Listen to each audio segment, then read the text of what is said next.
He was rich, but alone. Then a little girl whispered, "Come have party at my place." The city was glowing with Christmas lights, laughter, and warmth.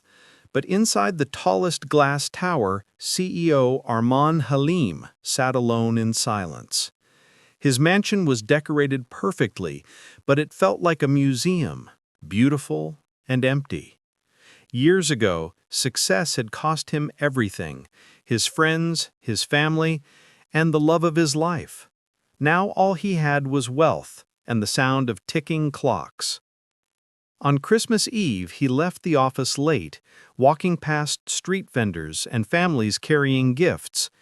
That's when he noticed a small girl selling handmade paper stars from a tiny table. Her hands were red from the cold, but her smile was bright. "Mister, buy one for luck," she said cheerfully. He almost walked away, but something about her warmth stopped him. He bought a star and said quietly, "You'll freeze standing here." She shrugged. "It's okay, I like Christmas." She tilted her head, studying his tired face. "You look sad." Before he could respond, she said the words that changed everything. "Come have party at my place." He blinked in shock. "What?" "My house. We have small cake. Mama says sharing makes Christmas happy." He stared at the tiny paper star in his hand and felt tears he didn't know he still had.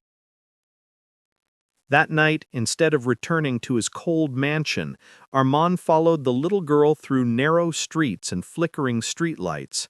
They arrived at a small, worn-out home, glowing with dim fairy lights and warmth. Inside, her mother looked surprised, but welcomed him kindly. The table was simple: biscuits, tea, and a tiny homemade cake, but the room felt warmer than any palace he had lived in. They sang carols off-key. They laughed loudly. The little girl placed a paper crown on Armand's head and declared him Christmas King. For the first time in years, he laughed until his chest hurt. The mother apologized. "I'm sorry, we don't have much." Armand shook his head with tears in his eyes. "You have everything." Days later, he arranged proper schooling for the little girl and helped her mother start a small bakery business. But he kept visiting them, not as a CEO, but as family. On the next Christmas, he wasn't alone. He was surrounded by laughter and a paper crown still hanging on his wall.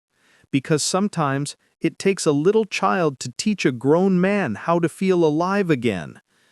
Don't forget to like and subscribe to Inspiration Stories Box for more heart-touching stories.